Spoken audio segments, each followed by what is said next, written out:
Ma'am मुझे test cross समझा देना। ठीक है मनीषा, टेस्ट क्रॉस समझा देंगे। क्या डिफरेंस है? मैम मेंडेलियन डिसऑर्डर में तो सिंगल जीन का म्यूटेशन होता है। सिंगल ही किसी के अंदर भी होता है, मतलब मेंडेलियन डिसऑर्डर में जीन के अंदर कुछ ना कुछ होगा, जीन अफेक्ट हाँ, होगा। और क्रोमोसोमल डिसऑर्डर में क्रोमोसोम का क्रोमोसोम नंबर हो गया, क्रोमोसोम की स्ट्रक्चर हो गई, वो अफेक्ट होगा।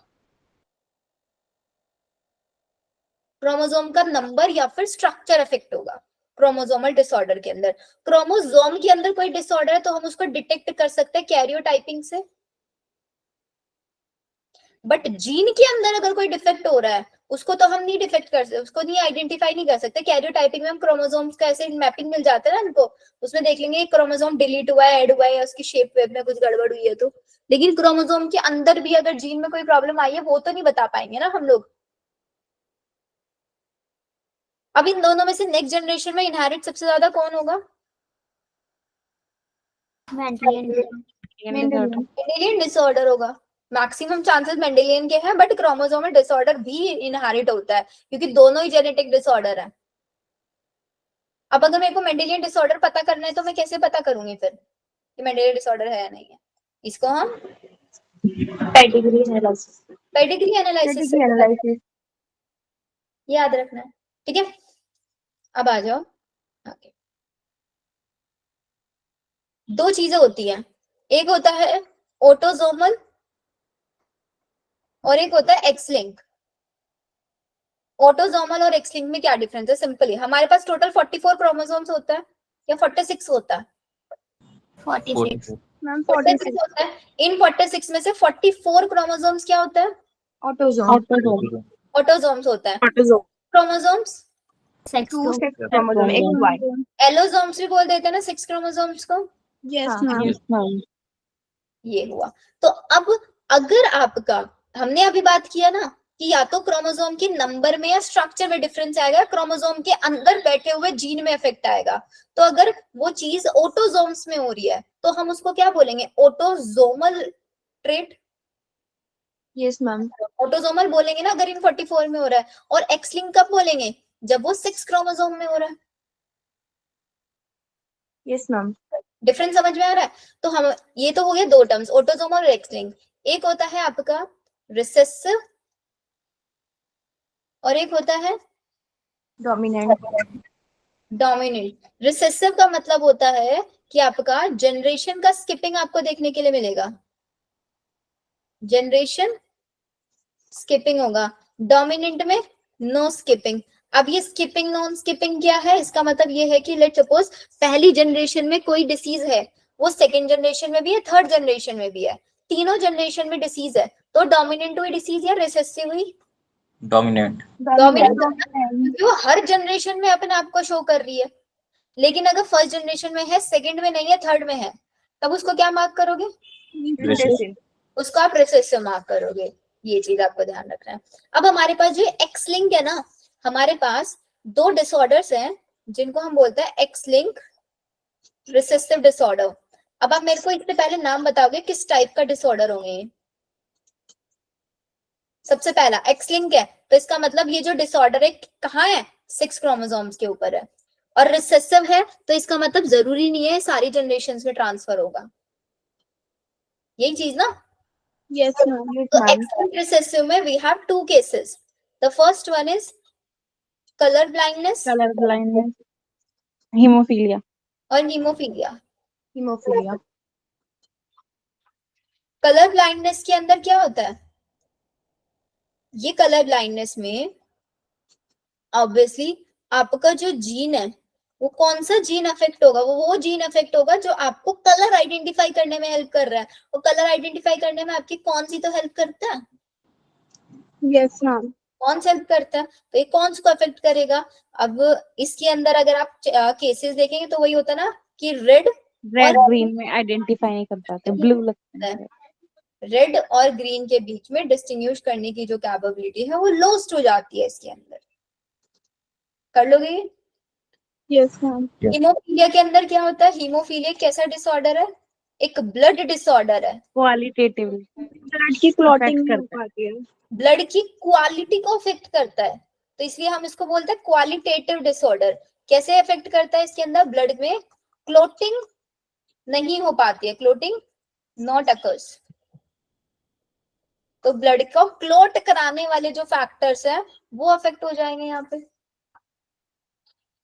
होंगे नहीं होंगे? अब एक्स लिंक को पता करने का एक और तरीका होता है, एक्स लिंक में हमेशा एक क्रिस क्रॉस पैटर्न देखा जाता है, criss cross pattern.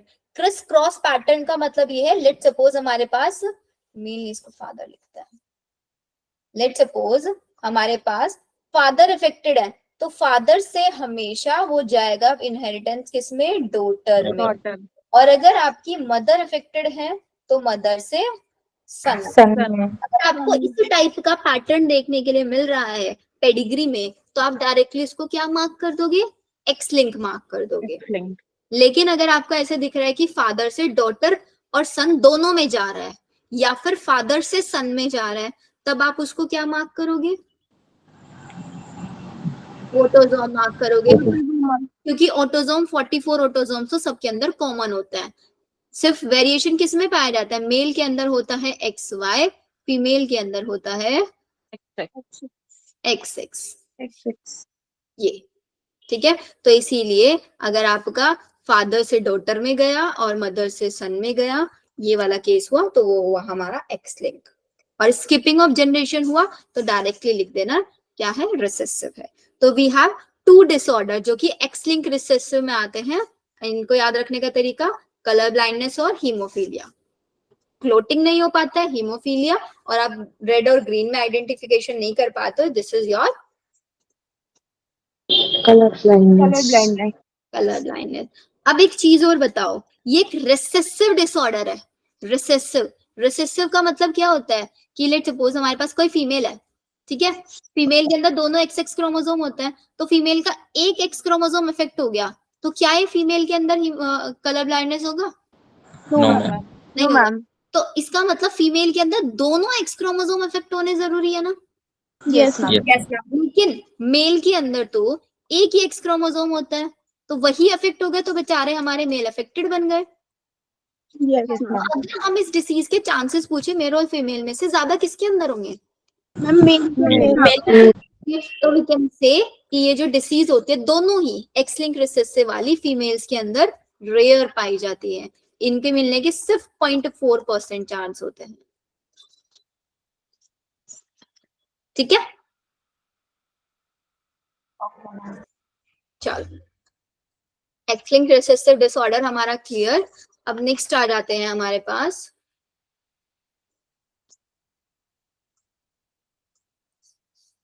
Next we have autosomal. अब क्वेश्चन यहाँ पे ऐसे भी आता है, आपको 4 डिसीज के नाम दे देंगे, 4 डिसऑर्डर के नाम दे देंगे, और उसमें से बोलेंगे कि 3 तो ऑटोसोमल है, 1 एक्स लिंक है, कि आइडेंटिफाई करो कौन सा ऑटोसोमल है, कौन सा रिसेसिव है। तो अब ऑटोसोमल रिसेसिव को याद रखने का तरीका, एक ट्रिक है इसकी, पता है किसी को? मैंने बताई हुई है पहले।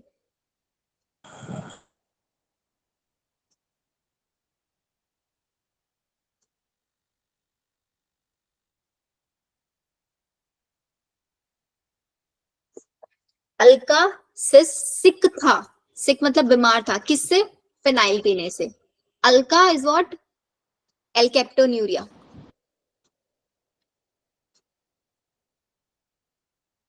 सिस is what? Cystic fibrosis. Sick is what? Sickle cell anaemia. Thai is what? Thalassaemia. Phenyl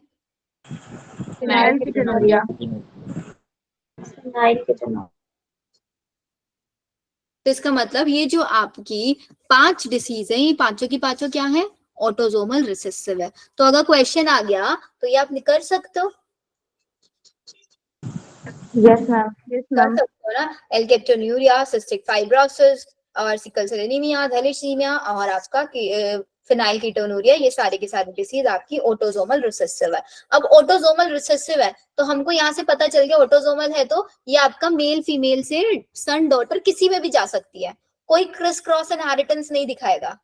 अब रिसेसिव है तो इसका मतलब दोनों जीन्स अफेक्ट होने चाहिए, नहीं होने चाहिए। सबसे ज्यादा जो यहाँ पे क्वेश्चन आपको देखने के लिए मिलेगा एग्जाम में, वो मिलेगा किसके ऊपर?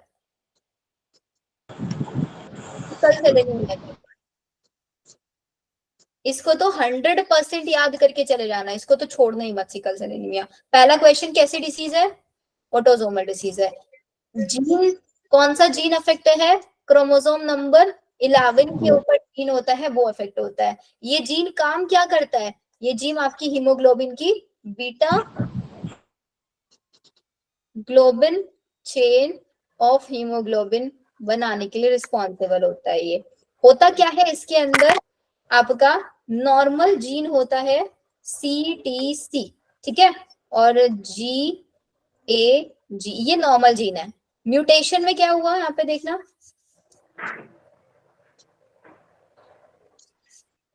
CAC, तो इसके अपोजिट हो गया GC। ये हुआ ना, देखो म्यूटेशन। Yes ma'am. सब्स्टिट्यूशन हुआ, सब्स्टिट्यूशन है। अब इससे जब हम mRNA बनवाएंगे तो क्या बनेगा? mRNA GUG, और यहाँ पे क्या बनेगा? GUG mRNA बनेगा। तो इसका मतलब हुआ क्या यहाँ पे? आपकी बीटा ग्लोबिन चेन की 6th पोजीशन पे GAG क्या कोड करता है? GAG कोड करता है ग्लूटामिक एसिड।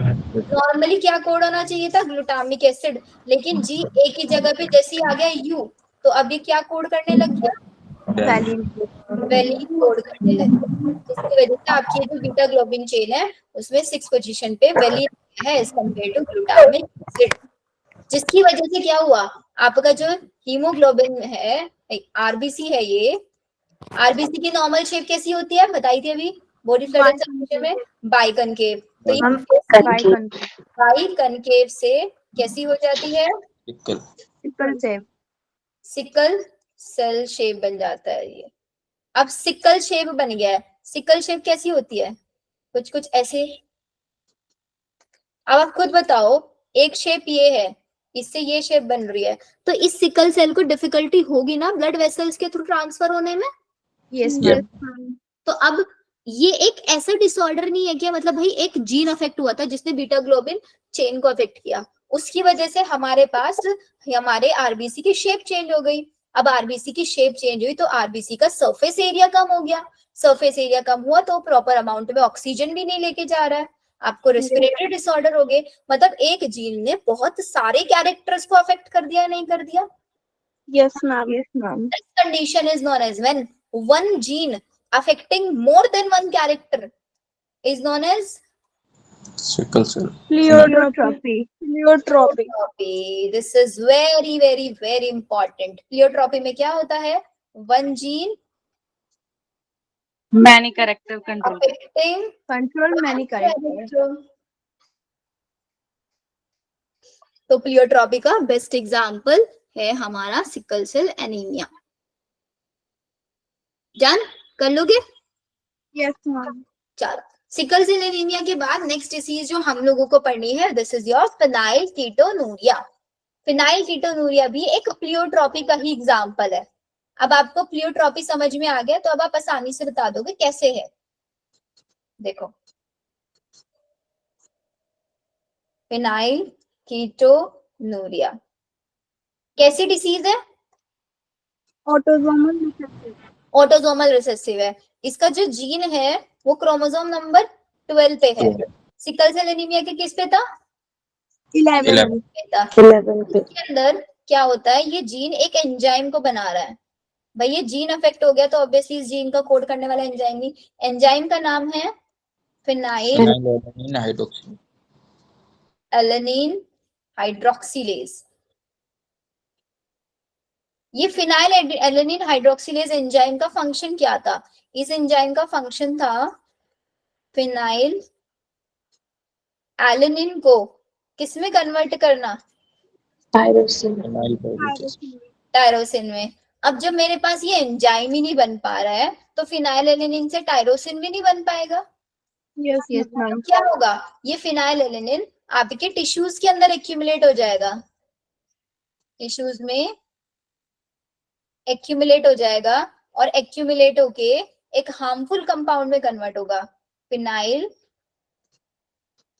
पाइरुविक एसिड, जो कि यूरिन के अंदर भी एक्सक्रीट आउट होना शुरू होता है, प्लस आपके ब्रेन को डैमेज करता है बहुत ज्यादा, ब्रेन सेल्स को डैमेज करेगा। अब ब्रेन को डैमेज करेगा तो मेंटल रिटार्डेशन करेगा, यस मैम। आपके हेयर्स की थिनिंग कराएगा, लाइट स्किन हेयर्स पिगमेंटेशन ज्यादा, स्किन पिगमेंटेशन होगा, तो एक से ज्यादा कैरेक्टर्स को अफेक्ट कर रहा है नहीं कर रहा है। Yes ma'am. यस मैम, तो प्लेयोट्रॉपी। टॉपिक एग्जांपल हुआ। Yes ma'am. Yes ma'am. सबको समझ आ रहा है, सात्विक, अदिति, ईशु, युक्ति, यस मैम।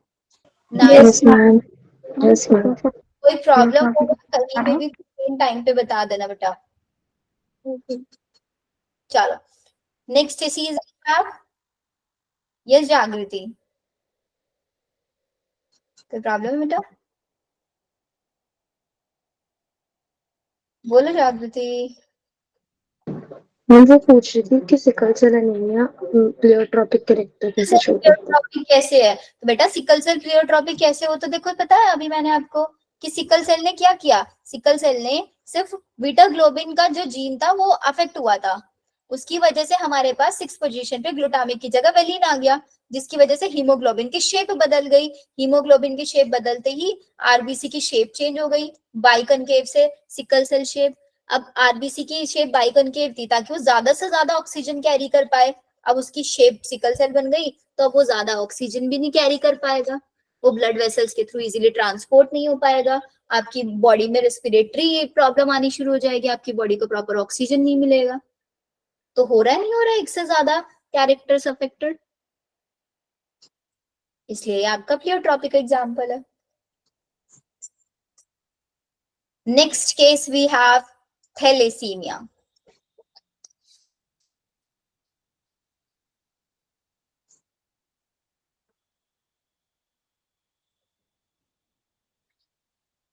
थैलेसीमिया भी अगेन ऑटोसोमल रिसेसिव डिसऑर्डर है, बट ये साथ ही साथ क्वांटिटेटिव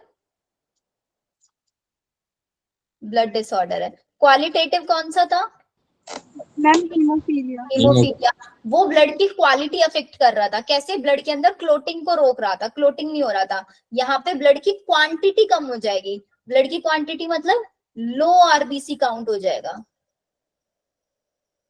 आरबीसी का जो काउंट है वो यहाँ पे कम हो जाएगा। आरबीसी की लाइफ स्पेन कितनी होती है 120 days।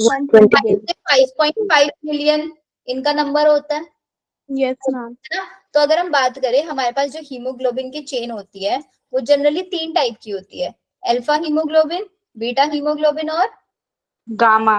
Gamma haemoglobin. अब हुआ क्या अल्फा थैलेसीमिया, अब ये जो थैलेसीमिया है ना ये भी अलग अलग केसेस हो गया, अगर आपका थैलेसीमिया अल्फा चेन को अफेक्ट कर रहा है तो इसको अल्फा थैलेसीमिया, बीटा चेन को अफेक्ट कर रहा है बीटा, गामा को अफेक्ट कर रहा है तो गामा थैलेसीमिया, कुछ भी हो सकता है इसके अंदर। सिर्फ करेगा क्या, ये जो आपकी ये बीटा चेन है ना ये बीटा चेन को बनने से रोकेगा अगर बीटा थैलेसीमिया है, अगर बीटा थैलेसीमिया हुआ तो बीटा चेन का अमाउंट कम हो जाएगा। जैसे होता है ना एक गाड़ी चलती है तो 4 पहिए होते हैं उसके अंदर, अब चारों पहियों में से अगर एक भी पहिया खराब हो जाए उसके अंदर से तो अच्छे से नहीं चल पाएगी ना। Yes ma'am. सेम हमारे हीमोग्लोबिन के साथ है, अगर उसमें से अल्फा बीटा गामा में से कोई भी चेन अफेक्ट हो जाए तो हमारा हीमोग्लोबिन पूरा का पूरा ही इफेक्ट हो जाएगा, होगा ना। तो एग्जैक्टली सेम चीज हमें यहाँ पे देखने के लिए मिलेगी, सिर्फ याद क्या रखना है आरबीसी का काउंट कम हो जाता है, इसमें कोई डिटेल क्वेश्चन नहीं आता, डिटेल क्वेश्चन आपको मिलता है सिकल सेल से और फिनाइलकीटोनुरिया से। थैलेसीमिया पे सिर्फ ये क्वेश्चन आता है क्वालिटेटिव है या फिर क्वांटिटेटिव है, ये क्वेश्चन आपको मिलेगा, कर लोगे इतना तो। Yes ma'am. Yes ma'am. ये हो गया। अब एक और देख लो छोटा सा, सिस्टिक फाइब्रोसिस। एल्केप्टोनूरिया नहीं पढ़ना है आपको, cystic fibrosis autosomal recessive disorder है। इसके अंदर क्या होता है, जो आपका स्वेट होता है ना बहुत ज्यादा सॉल्टी हो जाता है, लंग्स के अंदर सिस्ट फॉर्मेशन होना शुरू हो जाता है, लंग्स में या फिर पेनक्रियाज में, है ना नाम सिस्टिक फाइब्रोसिस। फाइब्रोसिस पढ़ते हैं ना, फाइब्रोसिस सिलिकोसिस रेस्पिरेटरी डिसऑर्डर्स में Yes, ma'am. फॉर्मेशन हो जाएगा यहाँ पे। अब ऑब्वियसली सिस फॉर्मेशन होगा तो आपके लंग्स जो हैं, लंग्स पेनक्रियाज ये सब डैमेज होना शुरू हो जाएंगे। ये याद रखना है बस आपको। तो यहाँ पे हमारे फिनिश होता है, कौन से डिसऑर्डर्स है ये, मेंडेलियन डिसऑर्डर्स है। Mendelian disorder. हाँ, ये जीन्स के अफेक्ट हो रहे हैं यहाँ पे। अदिति कुछ बोल रहे हो? मैम जो ये सिस्टिक फाइब्रोसिस और थैलेसीमिया है ये भी प्लीयोट्रॉपी के एग्जाम्पल हो सकते हैं ना मैम? सिस्टिक फाइब्रोसिस में नहीं है बेटा। ओके। और मैम थैलेसीमिया? थैलेसीमिया भी नहीं है। ओके। तो ये हमने करे हमारे मेंडेलियन डिसऑर्डर। अब आ जाते हैं हमारे क्रोमोसोमल डिसऑर्डर्स पे। क्रोमोसोमल डिसऑर्डर्स में क्या होगा, क्रोमोसोम की या तो नंबर या फिर क्रोमोसोम की शेप अफेक्ट होगी। अब ये 3 टाइप के होता है, जिस सीक्वेंस में याद कराऊंगी इसी सीक्वेंस में याद करना। केटीएम एक बाइक का नाम है ना? यस। तो अब इसको याद रखना, के टी डी, ठीक है। अब के टी डी में क्या क्या होता है, के में आपके जो क्रोमोसोम नंबर है नॉर्मल 46 होता है, इधर 7 हो जाएंगे, 47, 45, 47 ये होगा। इसमें जो स्टार्टिंग वाले 2 हैं के और टी, ये दोनों के दोनों आपके ये कौन से क्रोमोसोम के अंदर डिसऑर्डर हुआ है, यहाँ पे 6 क्रोमोसोम में डिसऑर्डर होगा। और डाउन सिंड्रोम में ऑटोसोम में डिसऑर्डर होगा। क्या डिसऑर्डर हुआ, क्लाइनफिल्टर, अच्छा फुल फॉर्म तो सबको पता है ना, अब तो अब पहली बार थोड़ी ना पढ़ रहे हैं हम चैप्टर। के फॉर क्लाइनफिल्टर सिंड्रोम, टर्नर सिंड्रोम और डाउन सिंड्रोम। बता देती हूँ 100% क्वेश्चन मिलेगा यहाँ से, कोई भी एंट्रेंस एग्जाम देना। क्लाइनफिल्टर सिंड्रोम में क्या होता है, ऑटोसोम एज इट इज होता है प्लस XXY कंडीशन पाई जाती है। XXY 44, 45, 46, 47 हो गए। टर्नर में क्या होता है, अगेन 6 क्रोमोसोम में, ऑटोसोम एज इट इज है, एक क्रोमोसोम गायब हो जाएगा, एक्स हो जाए। और डाउन सिंड्रोम में एक एक्स्ट्रा ऑटोसोम आ जाता है।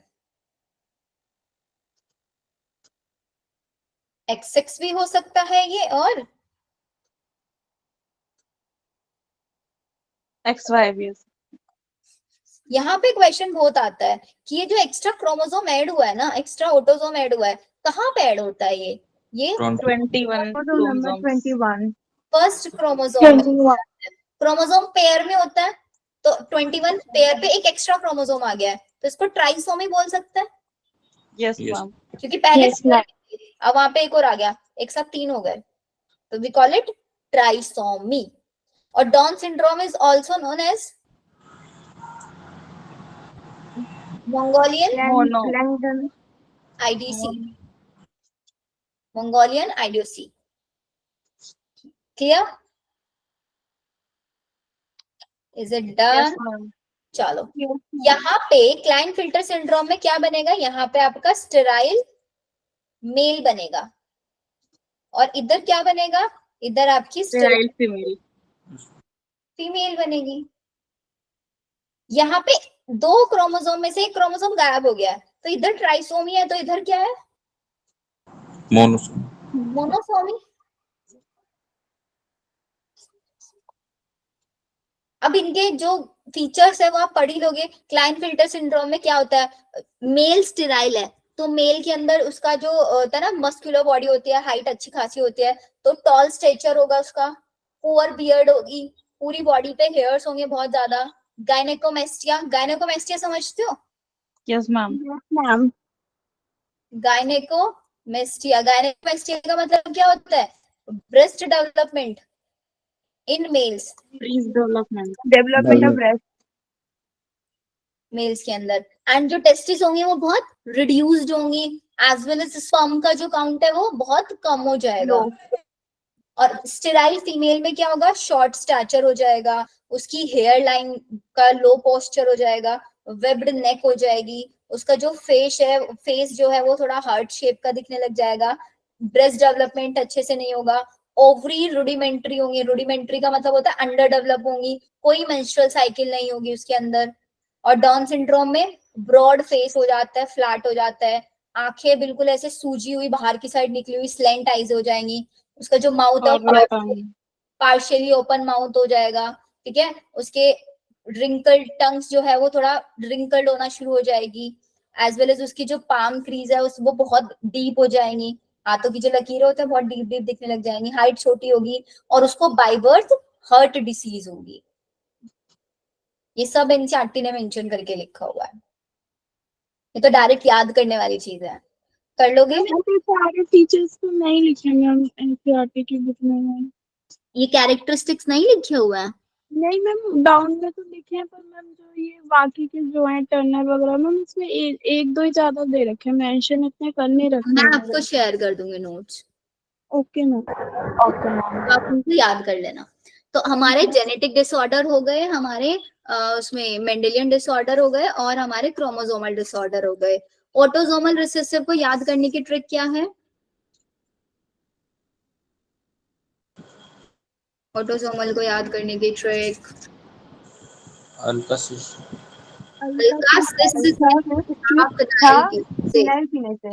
वेरी गुड, ठीक है। और हमारे पास एक्स लिंक रिसेसिव कौन से हैं?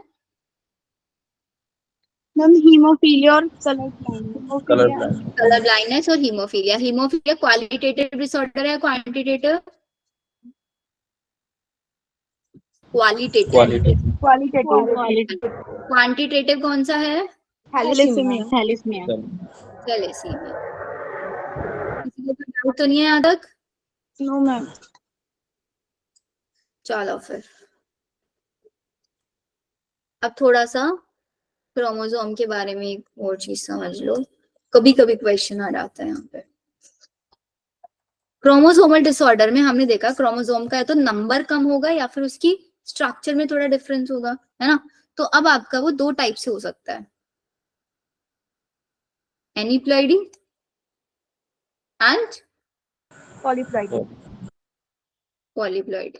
बेटा मस्कुलर डिस्ट्रॉफी तो हमने लोकोमोशन एंड मूवमेंट में किया था ना, जागृति।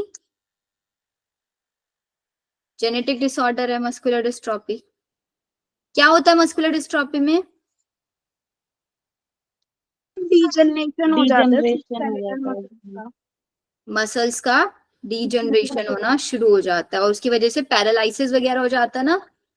Yes ma'am. मैम वो तो ऑटो इम्यून डिसऑर्डर में होता है पैरालिसिस। तो इसमें क्या होता है? मैम इसमें सिम्टम्स नहीं लिखे। स्केलेटल मसल का डीजनरेशन हो जाता है। हाँ, मसल्स का डीजनरेट होना शुरू हो जाता है क्योंकि जो मसल्स बनाने वाला प्रोटीन है ना, मसल्स बनाने वाला डायस्ट्रिन प्रोटीन, अब ये वाला डिस्ट्रोफिन प्रोटीन, जिसने मुझसे लोकोमोशन वाला वो लेक्चर मैंने आपको शेयर किया था ना, वहां पे आपने पढ़ा होगा कि वहां पे दो सेक्रोमियर्स के बीच में डिस्ट्रोफिन प्रोटीन होता है। डिस्ट्रोफिन प्रोटीन मैंने बताया भी था आपको लोकोमोशन पढ़ाते टाइम कि वो वाला प्रोटीन नहीं बन पाता इस मस्कुलर डिस्ट्रॉफी में। Yes ma'am.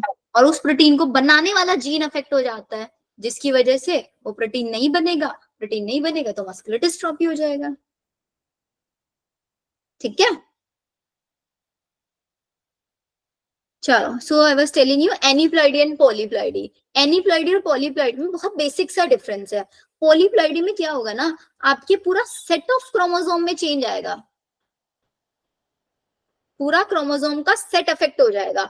मतलब अभी अगर मेरे पास 2n है तो 2n से वो डायरेक्टली क्या हो जाएगा, 3n हो जाएगा, है ना, या फिर 3n से 2n हो जाएगा, पूरा सेट चेंज होगा। जबकि एनीप्लॉइडी में एक क्रोमोसोम डिलीट होगा या फिर ऐड होगा, मतलब सिंगल क्रोमोसोम या फिर एक से ज्यादा क्रोमोसोम के अंदर, एक या एक से ज्यादा क्रोमोसोम के अंदर चेंजेस होगा। बट पॉलीप्लॉइडी में पूरा सेट में चेंज आएगा। अब जैसे कि मेरे पास 2n कंडीशन है, 2n में एक एक्स्ट्रा क्रोमोसोम आके ऐड हो गया है, तो इसको हम क्या बोलेंगे, तीन हो गए ना, ट्राइसोमी। Yes ma'am. 2n में से एक माइनस कर दिया तो we will call it Monosomy. Monosomy. Trisomy कहाँ देखने के लिए मिला था? डाउन सिंड्रोम में। और मोनोसोमी टर्नर में, टर्नर सिंड्रोम। Turner syndrome. और अगर मैंने इसको 2n+2 कर दिया तो 4 हो गए ना? ट्राइसोमी। टेट्रासोमी। ट्राई नहीं, टेट्रा। 4 हो जाएंगे ना एक जगह पे। 2 थे, 2 पे 2 और आ गए, हाँ। है ना? और अगर मैंने इसको 2n-2 कर दिया तो Pentasomy. पूरा नलीसोमी। तो नहीं होंगे। ये टर्म्स याद रहेंगे? Aneuploidy, polyploidy. एन्यूप्लॉइडी में आपका एडिशन या डिलीशन होगा एक या एक से ज्यादा क्रोमोसोम का, जबकि पॉलीप्लॉइडी में पूरा सेट में चेंज होगा। Done everyone? Yes ma'am. Ma'am polyploidy का एग्जांपल क्या होगा? पॉलीप्लॉइडी का एग्जांपल जनरली प्लांट्स के अंदर देखने के लिए मिलता है आपको, जैसे वीट वगैरह होंगे ना उनके अंदर। हमारे ह्यूमंस में नहीं है इसका कोई एग्जांपल है सच। ये हुआ हमारा। अब आ जाता है, हाँ, एक क्वेश्चन कभी कभी उस पे भी आता है ना, ट्रांसलोकेशन, ट्रांसवर्जन। आप लोगों ने मॉक टेस्ट दिए होंगे तो देखा होगा, यस मैम। इसलिए तो बोलती हूँ भाई मॉक टेस्ट लगाया करो। मॉक टेस्ट लगाओगे तो आपको आइडिया होगा क्या चल रहा है एग्जैक्टली। तो देखो, अब हम करते हैं जीन के अंदर म्यूटेशन कैसे आता है। जीन के अंदर म्यूटेशन मतलब जीन के अंदर कोई भी चेंजेस। तो 3 केसेस यहाँ पे होता है, सब्स्टिट्यूशन हो जाना, या प्रॉपरली डिलीट हो जाना, या फिर उसका इंसर्शन। इंसर्शन होना। सब्स्टिट्यूशन में क्या हुआ? 2 केस आएंगे, ट्रांजिशन और इनवर्जन। देखो वो इंसर्शन है, ये इन्वर्जन है। ट्रांजिशन का मतलब ये होता है कि लेट सपोज मेरे पास कोई प्यूरिन था। प्यूरिन क्या होता है? प्यूरिन इज ग्वानिन, एडेनिन और पायरिमिडीन, साइटोसिन, थायमिन, यूरेसिल। मेरे पास पहले ग्वानिन था, अब ग्वानिन की जगह पे क्या आ गया? ग्वानिन की जगह पे एडेनिन आ गया। तो एक प्यूरिन दूसरे प्यूरिन से रिप्लेस हो गया, एक प्यूरिन दूसरे प्यूरिन से रिप्लेस हो गया। That case is known as transition. Transition. जबकि इन्वर्जन में क्या होगा? इन्वर्जन में ग्वानिन की जगह पे थायमिन आ गया, तो प्यूरिन को किससे रिप्लेस कर दिया? पायरिमिडीन। पायरिमिडीन से। This case is ma'am inversion. तो हमारा जो सिकल सेल एनीमिया कैसा केस था? टी की जगह पे ये इन्वर्जन था ना। तो कभी उससे रिलेट करके क्वेश्चन पूछ लेते हैं कभी कभी कि सिकल सेल एनीमिया में क्या है। सिकल सेल एनीमिया में आपका इन्वर्जन देखने के लिए मिल रहा है आपको, और एक सिंगल जीन अफेक्ट हो रहा है। तो सिंगल जीन या सिंगल नाइट्रोजनस बेस, उसको पॉइंट म्यूटेशन बोलता है ना। Yes ma'am. पॉइंट पे म्यूटेशन होने की वजह से पूरी फ्रेम चेंज हो जाती है। Point mutation, frame shift mutation. Yes ma'am. समझ आ रहा है निगम, मनीषा, संदोष, यस मैम। आरिफ? और डिलीशन में क्या होगा? डिलीशन में ऑब्वियसली एक पूरा का पूरा पार्ट डिलीट हो जाएगा, और इंसर्शन में एक नया ऐड हो जाएगा। हो जाएगा। डन। ये तो बेसिक सी चीज है। पॉइंट म्यूटेशन का एग्जांपल मैं आपको एग्जांपल देके बताऊं। पॉइंट म्यूटेशन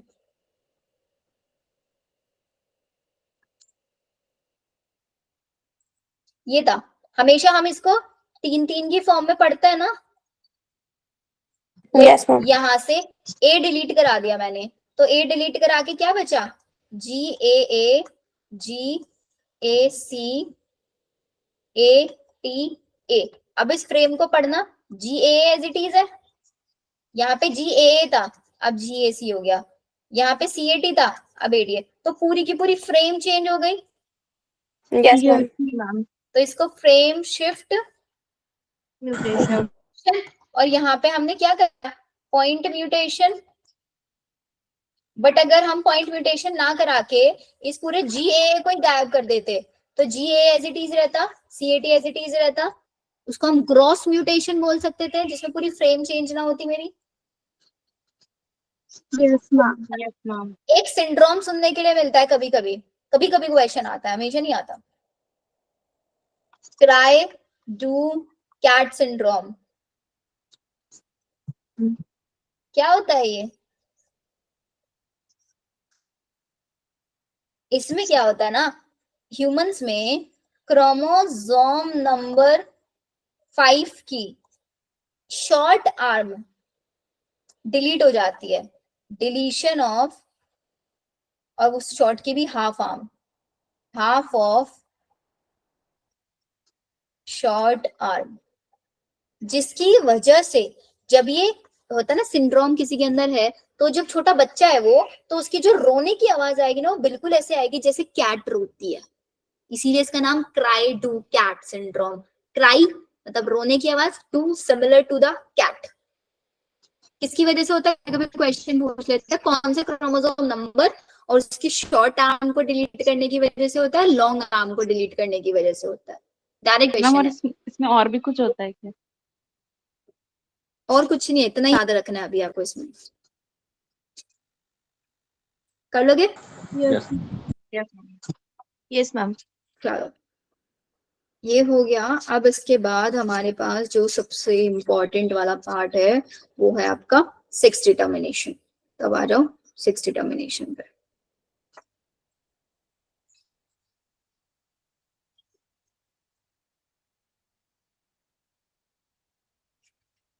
बाकी हम इस चैप्टर को पूरा पीवाईक्यूज और क्वेश्चंस के साथ ज्यादा अच्छे से प्रैक्टिस करेंगे।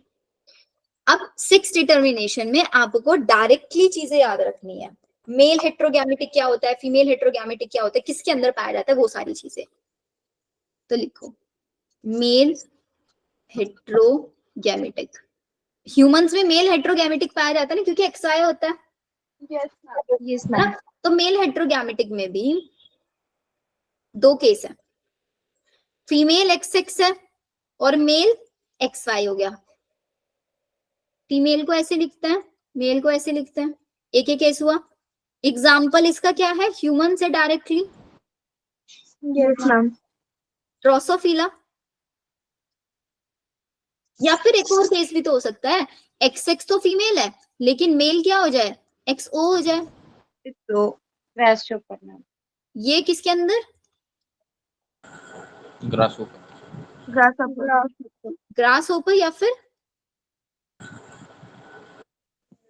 कॉकरोच। ये फीमेल और ये मेल। तो मेल हेट्रोगैमेटिक में दो केस आ गए हमारे। फीमेल हेट्रोगैमेटिक में क्या होगा, बर्ड्स। ZWZZ। फीमेल हेट्रोगैमेटिक में ZZ से शो करता है जनरली। अब फीमेल हेट्रो है, तो फीमेल हेट्रो है तो ZW। ZW।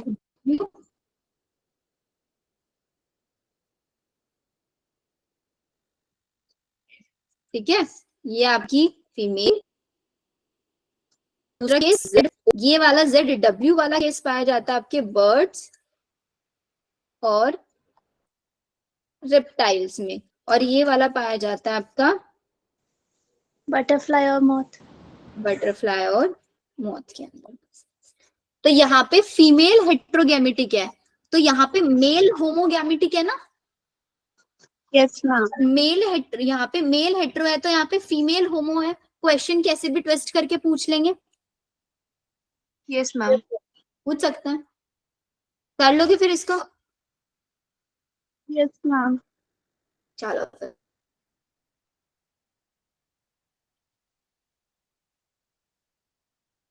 तो सेक्स डिटर्मिनेशन वाला टॉपिक डन। अब आवाज बहुत दर्द हो रहा है। इस सेक्स डिटर्मिनेशन में ही एक और केस हमारे पास आता है, haploid diploid sex determination. Screen पे लिखी वो दिख रहा है? यस मैम, वॉइस ब्रेक हो गया बस। Yes ma'am.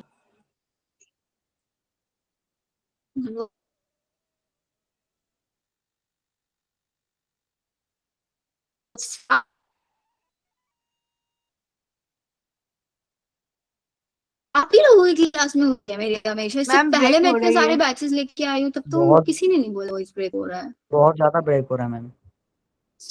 अभी गूगल मीडिया सोच तो नहीं। Yes, ma'am. Yes, चलो हाँ मैम। तो ये हैप्लॉइड डिप्लॉइड सेक्स डिटर्मिनेशन देखा जाता Yes, है किसके अंदर? हनी बी के हनी बी के अंदर। क्या होता है हनी बी Honey bee. में? जिनकी फीमेल हनी बी होती है वो हमेशा डिप्लॉइड होंगी, ठीक है, और जिनका मेल हनी बी होता है वो हमेशा हैप्लॉइड होता है। Haploid. हनी बी को हम बोलते हैं यहाँ पे क्वीन, जो सेक्सुअल रिप्रोडक्शन कर रही है, और मेल को हमेशा बोलेंगे ड्रोन, ठीक है। फीमेल हनी बी ने क्या किया? गेमीट्स बनवाए अपने, तो एक मियोसिस से ऑब्वियसली 4 गेमीट बनेंगे। यस मैम यहाँ से कुछ नहीं होगा, डायरेक्टली हमारे पास मेल गेमीट बनेंगे 2। कौन से प्रोसेस से बनेंगे? माइटोसिस से माइटोसिस से। और इधर Meiosis. इस मेल गैमीट ने इसके साथ फ्यूज करके डिप्लॉइड एग बना लिया, इसने इसके साथ फ्यूज करके डिप्लॉइड बना लिया। अब ये जो बाकी के बच गए ना, ये क्या करेंगे? ये डायरेक्टली मेल हनी बी में कन्वर्ट हो जाएंगे। यानी male honey bee is known as drone. तो unfertilised egg directly convert into an organism. The process of formation of organism without fertilization is known as parthenogenesis. Parthenogenesis. parthenogenesis.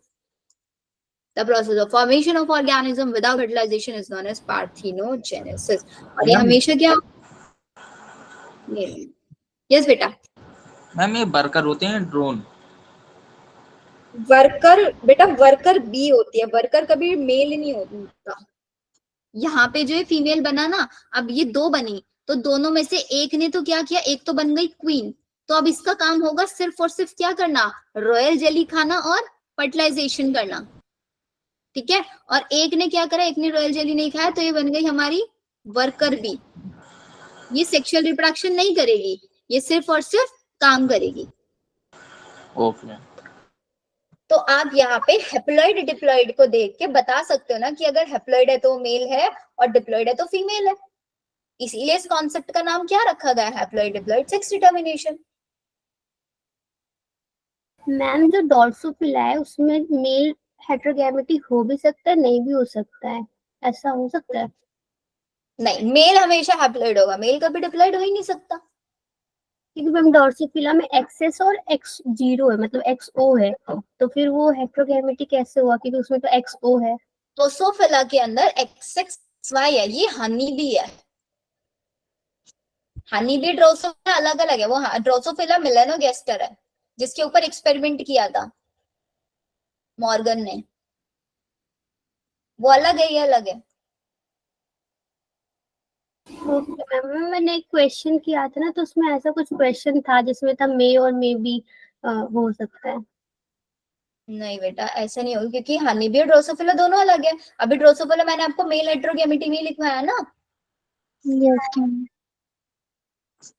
मैं honey bee की बात नहीं कर रही, मैं डॉर्सोफिला की specifically बात कर रही हूँ। उसमें ड्रोसोफिला की बात करें तो उसमें क्वेश्चन क्या था मनीषा? मैम मैंने पूछा था उसमें मेल जो है वो हेटेरोगैमेटी हो भी सकता है और नहीं भी हो सकता है, क्योंकि उसमें एक्स एक्स फीमेल का है और एक्स ओ जो है वो मेल का है, तो उसमें एक्स ओ है, एक्स वाई तो है नहीं, तो फिर मेल हेटेरोगैमेटी कैसे हुआ? नहीं, ड्रोसोफिला में तो XY होता है, XO नहीं होता। आपने भी XO नहीं होता बेटा, उसमें XY ही होता है। मैम ग्रास ओपन है वो ग्रास ऊपर में होता है XO। तो मैम ग्रास ओपर में हम बोल सकते हैं कि वो मेल हेटेरोगैमेटी हो भी सकता है, नहीं भी हो सकता?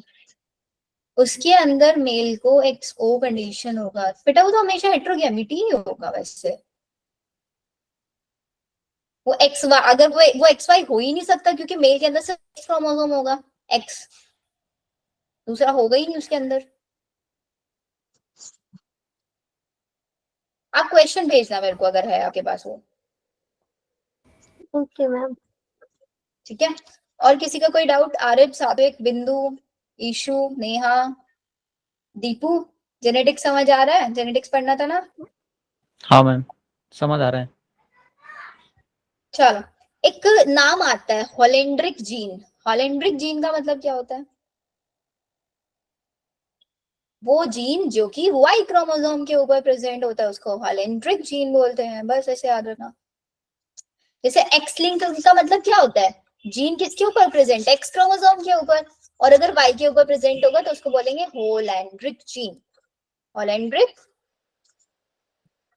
होलैंड्रिक, समझ आ रहा है ना? मैम इसको फिर से रिपीट करना। हॉलेंड्रिक जीन क्या होता है? हॉलेंड्रिक वो जीन जो कि वाई क्रोमोसोम पे प्रेजेंट होता है उसको होलैंड्रिक जीन बोलते हैं। ठीक है, हाँ समझ में? Yes ma'am. एक जीन एक कैरेक्टर को कंट्रोल कर रहा है, सिंपल सा है। अब यहाँ पे दो केस आ सकता है, या तो वो डोमिनेंट भी हो सकता है या फिर रिसेसिव भी हो सकता है। एक gene controlling many character, this is known as pleiotropy. Pleiotropy. इधर जीन जो है, एक जीन के अंदर दो एलील्स होता है नहीं होता है? Yes yes ma'am. तो यहाँ पे क्या है, एक जीन है बट मैनी एलील्स और controlling single character, this is known as pleiotropy. Multiple allele. ठीक है, मैनी जीन, दो ही alleles, controlling single character, this is known as. Ma'am सब पॉलीजेनिक प्लियोट्रॉपी बोलोगे क्या? हाँ पॉलीजेनिक होगा, पॉलीजेनिक इनहेरिटेंस। तो मल्टीपल एलील कहाँ देखने के लिए मिलता है? ब्लड के अंदर ना, ब्लड ग्रुप। ब्लड ग्रुप के 3 एलील्स हैं। और पॉलीजेनिक इनहेरिटेंस आपके स्किन कलर में ये तो मिलता है, याद रखना। हाइट में भी तो यही होता है ना, पॉलीजेनिक इनहेरिटेंस। इसमें ह्यूमन हाइट में। हाँ ह्यूमन हाइट में भी यही होता है। ठीक है, तो याद रखना है पॉलीजेनिक इनहेरिटेंस में क्या होगा, मल्टीपल जीन्स होंगे या मैनी जीन्स होंगे, दो ही एलील्स होगा, कंट्रोलिंग, किसको कंट्रोल कर रहे हैं? सिंगल कैरेक्टर को कंट्रोल कर रहे हैं। ठीक है, अब एक और केस आ जाता है यहाँ पे। ये जो पॉलीजेनिक इनहेरिटेंस है ना, ये पॉलीजेनिक इनहेरिटेंस का एक और नाम होता है, this is also known as quantitative inheritance. क्यों इसको हम क्वांटिटेटिव इनहेरिटेंस बोलते हैं? क्योंकि यहाँ पे क्वांटिटी मैटर करती है, किसकी? It depends on number of dominant allele. कितने डोमिनेंट एलील का नंबर है, जितना ज्यादा एलील होंगे, मोर एलील्स ऑफ डोमिनेंट, डोमिनेंट के जितने ज्यादा एलील होंगे उतना ही ज्यादा उसका कलर कैसा हो जाएगा? डार्क। डार्क कलर हो जाएगा। डार्क कलर, ज्यादा डार्क कलर का मतलब मोर मेलेनिन सिक्रीशन, यस मैम। ये याद रखना है। ठीक है, आई जो हमारा ह्यूमन स्किन कलर है उसको कितने जीन कंट्रोल करते हैं? 3 जीन कंट्रोल करता है। जैसे ए बी बी सी सी, ये मैंने लिख लिया। अब इसमें से मेरे पास A capital A small A capital B capital C small C, कितने डोमिनेंट है? 1 2 3 4, 4 डोमिनेंट है। एक केस ये है, capital A small B capital C small C, यहाँ पे कितने डोमिनेंट है? एक और एक, 2, और यहाँ पे कितने थे? 3 4। तो इन दोनों में से कलर डार्क किसका होगा? मैम कितने 4 है दोनों? जिसमें 4 है उसका कलर ज्यादा डार्क होगा। कर लोगे इस टाइप के क्वेश्चंस? Yes ma'am. चलो फिर पॉलीजेनिक इनहेरिटेंस हम लोगों का डन। अब इसके अंदर केस आता है आपका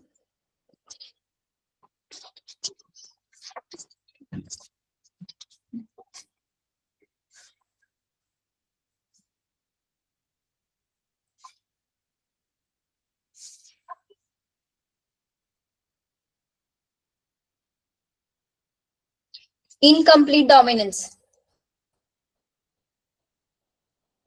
इनकम्प्लीट डोमिनेंस और एक होता है कोडोमिनेंस। कोडोमिनेंस। इनकम्प्लीट डोमिनेंस के अंदर क्या होता है? इनकम्प्लीट डोमिनेंस में जो डोमिनेंट एलील है ना वो अपने आप को एक्सप्रेस नहीं कर पाता है। Dominant allele is not able to express itself completely, but codominance में डोमिनेंट रिसेसिव दोनों एक दूसरे को, दोनों अपने आप को शो कर जाता है, दोनों शो कर जाता है। इसका एग्जाम्पल क्या होता है? स्नैपड्रैगन।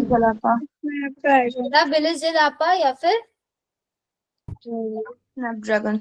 स्नैपड्रैगन। इसमें बहुत क्वेश्चन पूछा जाता है कि इसका क्रॉस के ऊपर एक प्योर रेड फ्लावर है मेरे पास, एक प्योर वाइट। व्हाइट है।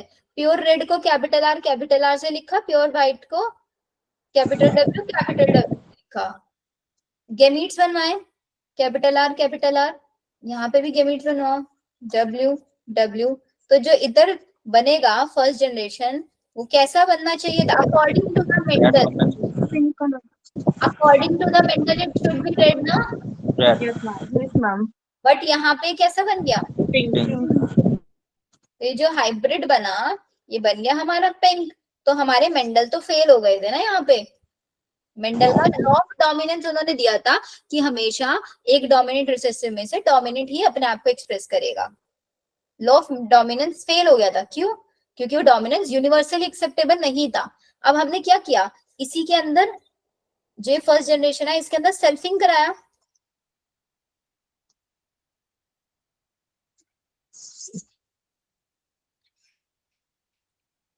आप कैसे करते हो इसको? डब्बा बना के करते हो, ऐसे ही कर देते हो? ऐसे कर देते हैं। ऐसे कर देते हैं।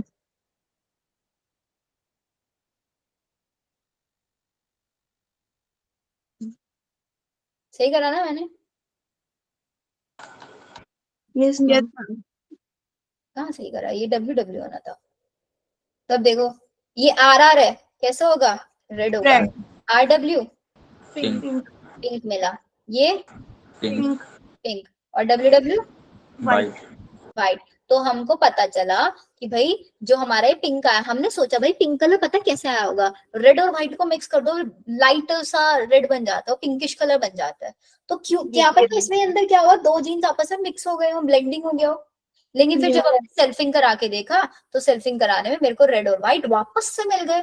तो इसका मतलब यहाँ पे ब्लेंडिंग नहीं हुआ है, देयर इज नो ब्लेंडिंग, क्योंकि रेड और व्हाइट ने अपने आप को वापस एक्सप्रेस करा नेक्स्ट जनरेशन में।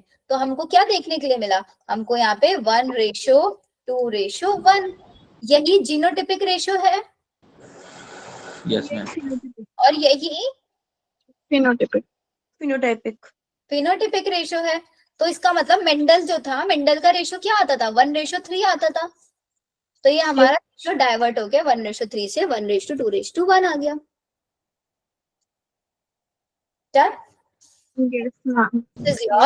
Incomplete dominance.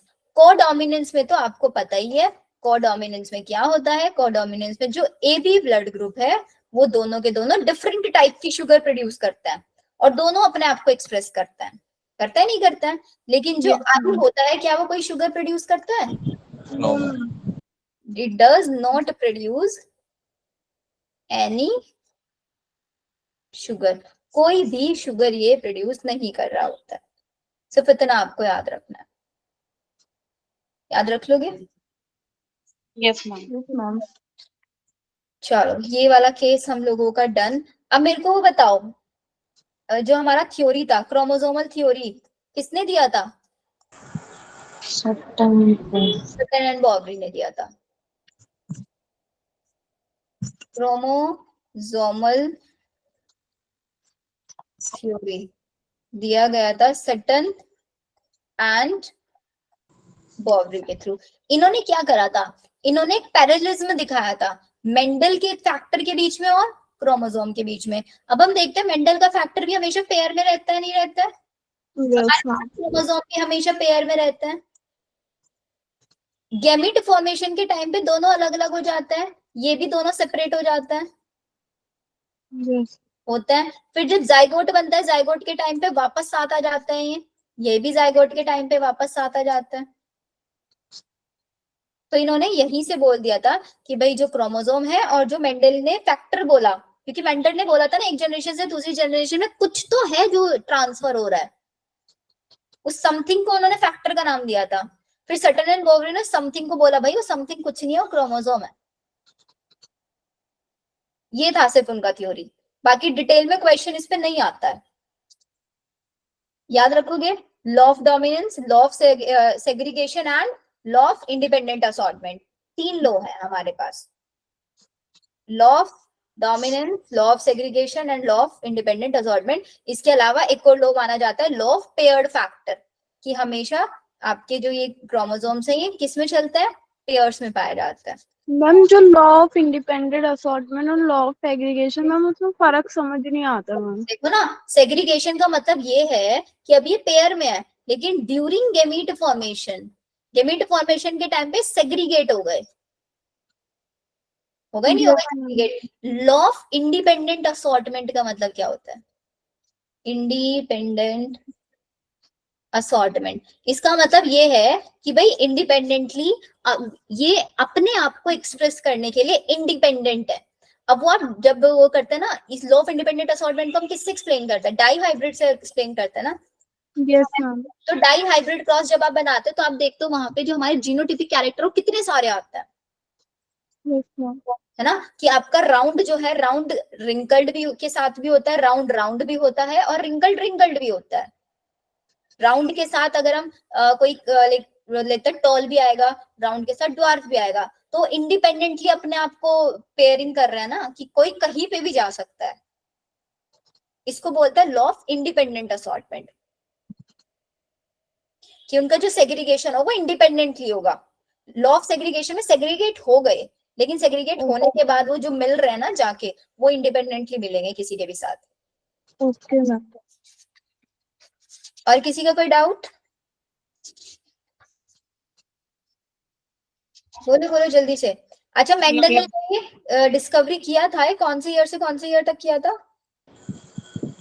1856 बाकी लोग 1856 to 1853। फिर 3 साइंटिस्ट आए थे जिन्होंने मेंडल ने जो लॉ दे दिए थे ना, इनको ऐसे ही छोड़ दिया था, मेंडल के काम को वापस रीडिस्कवर किया था 1900। 3 scientist, Corns and Tesmark। Erich von Tschermak और ह्यूगो डेव्रीज। ह्यूगो डेव्रीज। ये 3 साइंटिस्ट थे जिन्होंने रीवर्क किया था मेंडल के काम के ऊपर, ठीक है।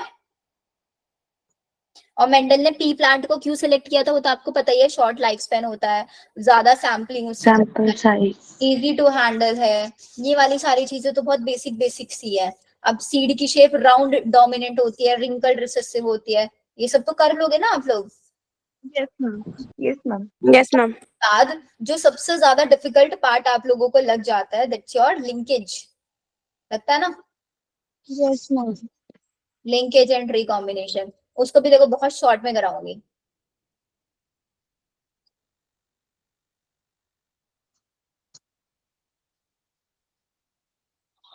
लिंकेज एंड रिकॉम्बिनेशन, सबसे पहली चीज हमने इनकम्प्लीट डोमिनेंस और को डोमिनेंस पढ़ा, वो किसका एक्सेप्शन था, कौन से लॉ का एक्सेप्शन था?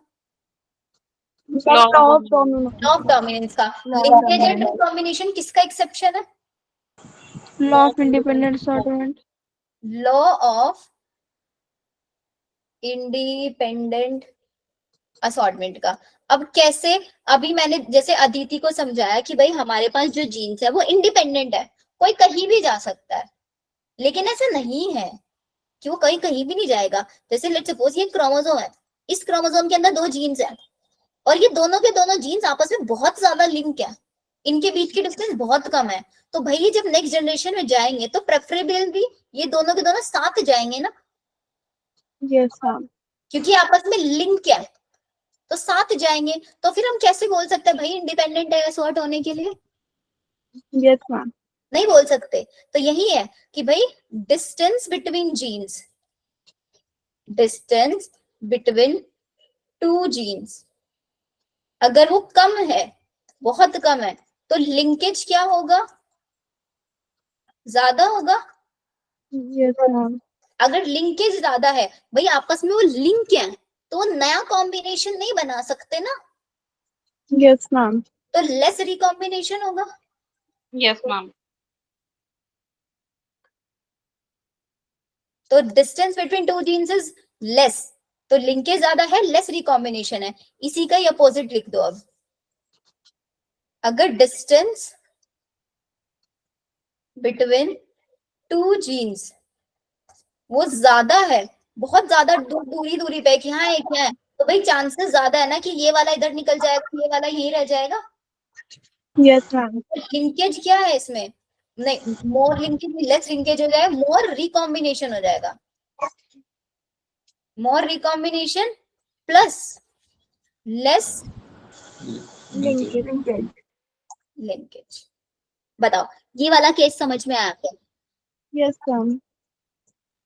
इसी को बोलते हैं लिंकेज, कि आपके जीन्स की टेंडेंसी कि भाई वो कब तक सेम क्रोमोसोम पे साथ रह पा रहे हैं। The tendency of gene present in same chromosome stay together, एक जनरेशन से दूसरी जनरेशन में साथ जा रहे हैं, बिल्कुल वो तरह भाईचारा निभा रहे हैं अच्छे से। Yes ma'am. लिंकेज किसके थ्रू अफेक्ट हो सकता है? लिंकेज एज के थ्रू अफेक्ट हो सकता है। जैसे जैसे एज बढ़ेगी लिंकेज कम होता चला जाएगा, जैसे जैसे एज बढ़ेगी लिंकेज कम होगा। जैसे जैसे आप टेम्परेचर बढ़ाओगे लिंकेज कम होता चला जाएगा। तो टेम्परेचर और एज, एज के लिंक क्या है? डायरेक्टली या इनवर्सली प्रोपोर्शनल? इनवर्सली प्रोपोर्शनल है, ये याद रखना है आपको। अब इसी चीज को एक्सपेरिमेंटली प्रूफ किया था किसने? H Morgan. किसके अंदर? Drosophila melanoblasta. Drosophila melanogaster. और इन्हीं को इसीलिए हमने क्या बोला था? Father of experimental genetics. Experimental genetics के फादर थे, क्योंकि इन्होंने एक्सपेरिमेंट से करके हमको दिखाया कि भाई तुम देखो ड्रोसोफिला के अंदर जब दो जीन के बीच में डिस्टेंस ज्यादा है तो वो नया रिकॉम्बिनेशन बना दे रहे हैं, लेकिन जब डिस्टेंस कम है तो नया रिकॉम्बिनेशन नहीं बन रहा है, नेक्स्ट जनरेशन में सेम पाया जा रहा है। ठीक है। Yes ma'am. अब इसका जीता जागता एग्जाम्पल ये बताती हूँ। लेट्स सपोज हमारे पास कौन है? युक्ति है। ठीक है, युक्ति की मम्मी की है ब्लू आईज और पापा की भी है लेट्स सपोज ब्लू आईज, तो आइडियली युक्ति की भी ब्लू आईज होनी चाहिए ना, यस Yes, मैम। ma'am. लेकिन युक्ति की ब्लैक आईज क्यों?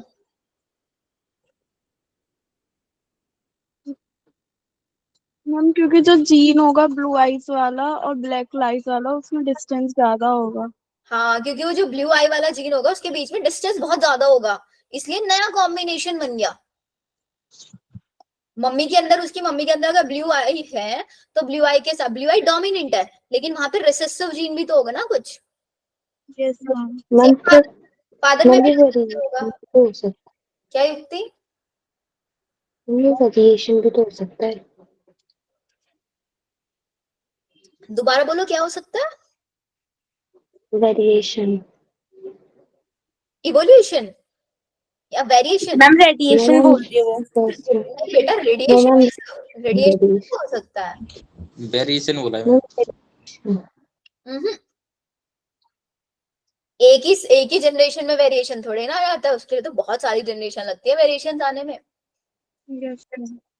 रिकॉम्बिनेशन होता है एक जनरेशन में, वेरिएशन आता है जस्ट बिकॉज ऑफ रिकॉम्बिनेशन। ठीक है।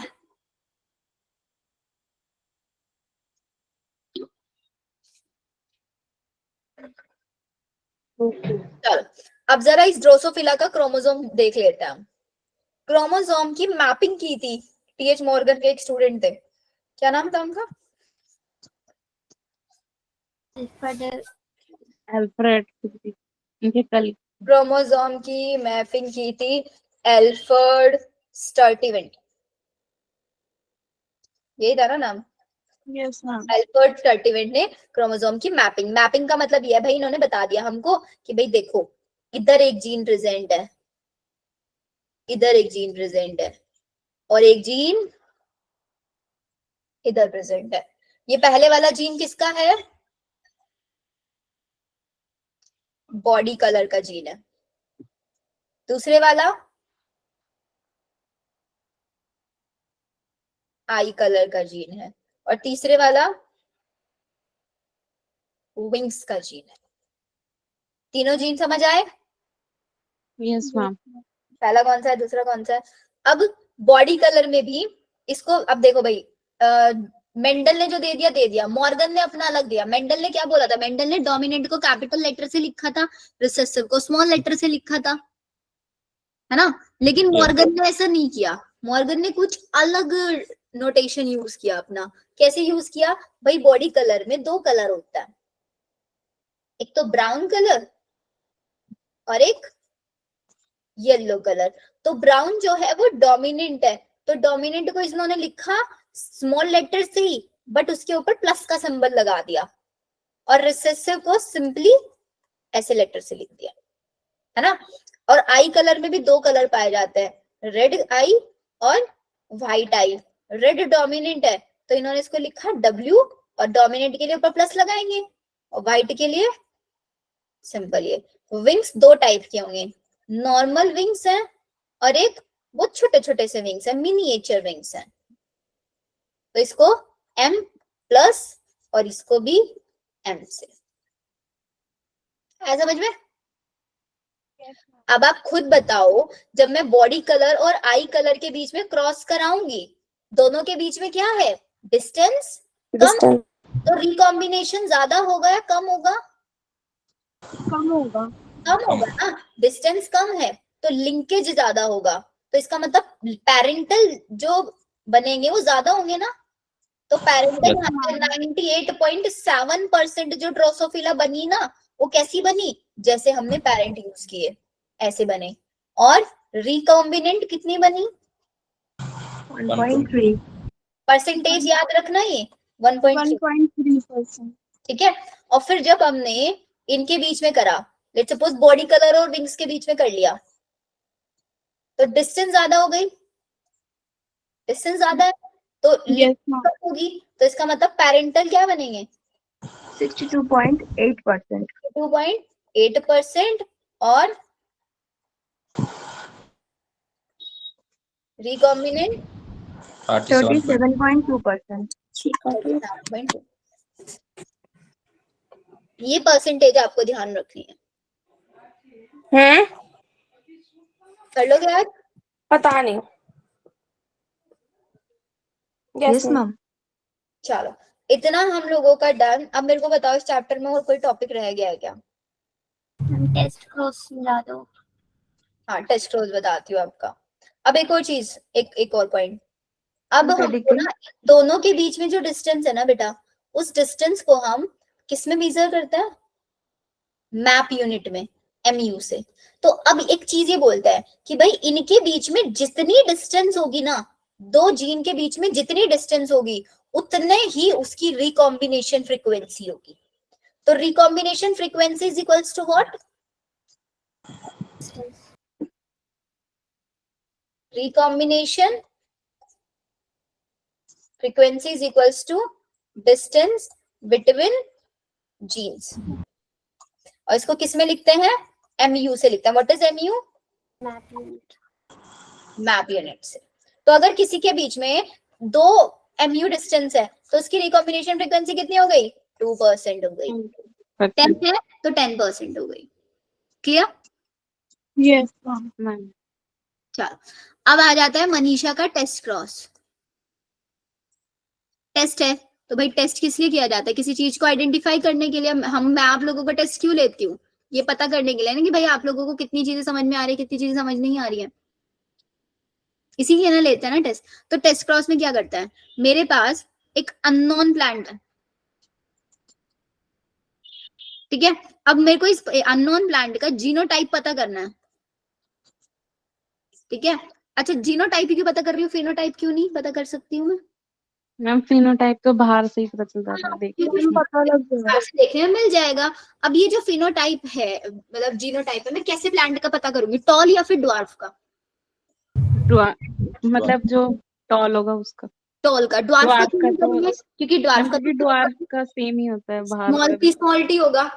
हमारे पास कॉम्प्लिकेशन कहाँ आती है, डोमिनेंट वाले में आती है ना, डोमिनेंट में, क्योंकि दो केस होते हैं, या तो कैपिटल टी स्मॉल टी हो सकता है या फिर कैपिटल मुझे पता लगाना है ये हेट्रोजाइगस है या फिर होमोजाइगस है प्लांट, ये पता लगाना है। तो मैं क्या करूंगी, इस अननोन प्लांट की क्रॉस एक रिसेसिव प्लांट के साथ करा दूंगी। रिसेसिव क्या होगा हमेशा, स्मॉल टी होगा। तो अब क्या करना है, सिंपली केस लेना है, केस 1 पहले इसकी कैपिटल टी स्मॉल टी की स्मॉल टी के साथ कराओ जरा।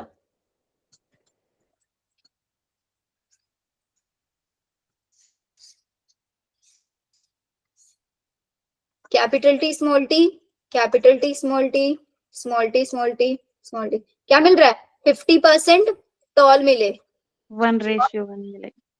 50% ड्वार्फ मिले, ठीक है। तो इससे हमको पता चलता है कि जब 50% टॉल 50% ड्वार्फ मिले, कि जो अननोन प्लांट था वो अननोन प्लांट क्या था, हेट्रोजाइगस था। हेट्रोजाइगस था। अब केस 2 ले लो, capital T small T, simple. 100% क्या मिलेंगे, टॉल। तो इससे आपको पता चल जाएगा कि जो मेरा होमोजाइगस। वो होमोजाइगस है। आगे मनीषा समझ में टेस्ट क्रॉस। मैम इसमें 50% टॉल और 50% हमें ड्वार्फ मिला है, तो ये तो मतलब होमोजाइगस भी हो सकते हैं और हेट्रोजाइगस। अगर होमोजाइगस की क्रॉस करा के देखो, होमोजाइगस में से हमेशा सारे टॉल मिलेंगे, अगर होमोजाइगस की क्रॉस आप रिसेसिव के साथ कराओगे।